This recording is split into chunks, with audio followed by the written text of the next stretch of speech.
আল কোরআনে বর্ণিত একমাত্র সাহাবীর নাম হচ্ছে যায়েদ ইবনে হারেসা রাদিয়াল্লাহু আনহু। আমাদের এখানে যে ইয়াং ছেলেরা বসে আছেন সবার জন্যে যায়েদ বিন হারেসা রাদিয়াল্লাহু আনহু মহব্বত, ত্যাগ, ভালোবাসা, জীবন উৎসর্গের এবং জীবনের লক্ষ্য খুঁজে পাওয়ার একটা মূর্ত প্রতীক হতে পারে। একটু মনোযোগের সাথে অংশটা শোনেন, এটা শেষ অংশ। একমাত্র সাহাবী আল কোরআনে বর্ণিত যার নাম আল কোরআনে এসেছে তিনি হচ্ছেন যায়েদ বিন হারেসা রাদিয়াল্লাহু আনহু। তার বাবার নাম হারেসা।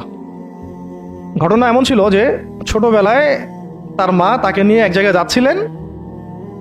তো আগে তো ওই যে ডাকাতি হতো, জলদস্যুর আক্রমণ করতো না, এরকম তাঁবুর মধ্যে আক্রমণ হয়েছে এবং তার মায়ের কাছ থেকে সন্তানকে কেড়ে নিয়ে চলে গেছে। মায়ের জন্য কত কষ্টকর এটা। সন্তানের মহব্বত এটা তো বাবা মারাই বুঝবে সন্তানের প্রতি মহব্বত কাকে বলে, সন্তানকে ছেড়ে থাকার কষ্ট, এটা যারা বাবা মা হয়েছেন তারাই তো বুঝবে। তো এদিকে বাবা মা পাগল প্রায়, সন্তানকে খুঁজে পাওয়া যাচ্ছে না, আর দস্যুরা তাকে নিয়ে ওকাস বাজারে বিক্রি করে দিয়েছে। কোন বাজারে? ওকাস। এটা ছিল মক্কায় একটা বাজার, ওখানে মেলা হতো, ওকাস, ওখানে বিক্রি করে দিয়েছে। তো ঘটনাক্রমে তখন তার বয়স মাত্র কত হবে, 8 থেকে 10 বছর। ঘটনাক্রমে তাকে খরিদ করেছেন খাদিজা রাদিয়াল্লাহু আনহা।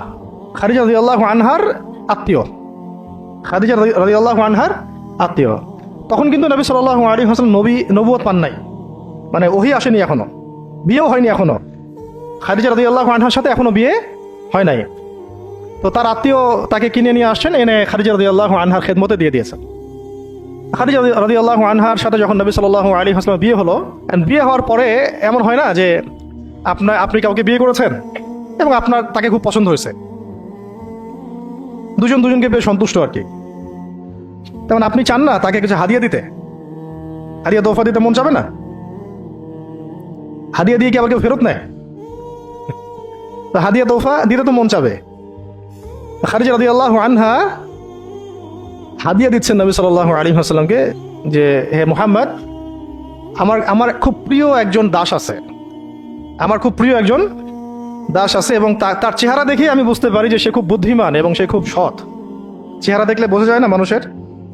চেহারা কিন্তু কথা বলে, চেহারাও কথা বলে, তবে দেখার চোখ থাকতে হবে, দেখার মতো চোখ থাকতে হবে। গুনাহের চোখ দিয়ে তো কারো চেহারা পড়ার সুযোগই নাই। যেমন আনাস রাদিয়াল্লাহু আনহু, তার জন্য নবী সাল্লাল্লাহু আলাইহি ওয়াসাল্লাম দোয়া করে দিয়েছিলেন না? তার মা দেখেই চিনে ফেলছেন যে হ্যাঁ উনি শেষ নবী, এই চেহারা কোনো মিথ্যাবাদী চেহারা না। এরকম করে কথা বলা হচ্ছে, ইয়া রাসূলুল্লাহ আমার ছেলের জন্য দোয়া করে দেন। আব্দুল্লাহ বিন সালাম রাদিয়াল্লাহু আনহু ইহুদি ছিলেন, যখন নবী যে মদিনায় গিয়েছেন তার চেহারা দেখেই তিনি বুঝে ফেলছেন যে তিনি শেষ নবী। এই চেহারা কোনো মিথ্যাবাদী চেহারা হতে পারে না। ওই চোখ থাকতে হবে এবং ওই কলব থাকতে হবে পড়ার জন্য। তো খাদিজা রাদিয়াল্লাহু আনহা হাদিয়া দিয়েছেন যে আমার খুব প্রিয় একজন দাস আছে, যায়েদ।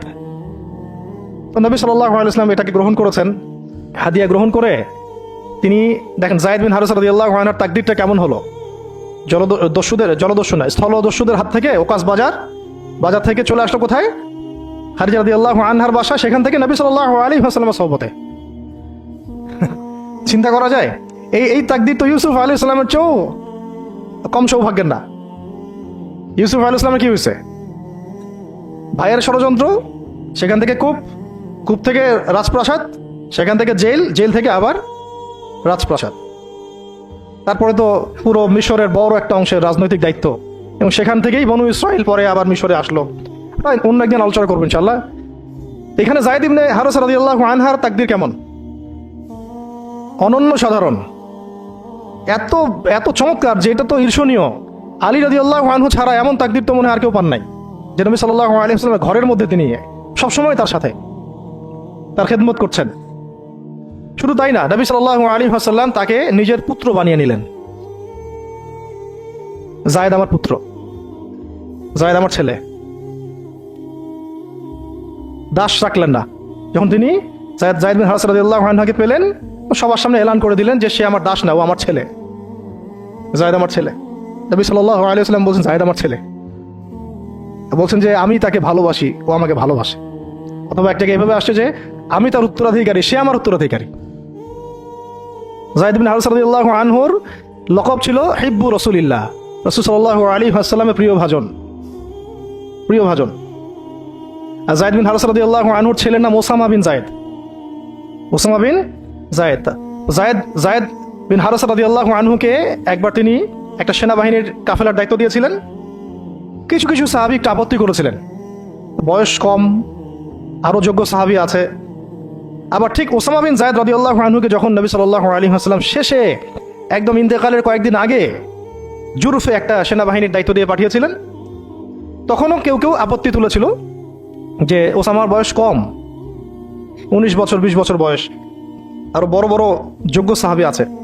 তখন নবী সাল্লাল্লাহু আলাইহি ওয়াসাল্লাম বলেছিলেন যে ইতিপূর্বে তোমরা যায়েদের ব্যাপারেও আপত্তি তুলেছিলে, আর আজকে তোমরা ওসামার ব্যাপারেও আপত্তি তুলছো। তোমরা জেনে রাখো, তার বাবা এবং সে, মানে যায়েদ বিন হারেসা এবং ওসামা বিন যায়েদ, এই দুজনকে আমি ভালোবাসি। এই দুজন আমার প্রিয় ভাজন।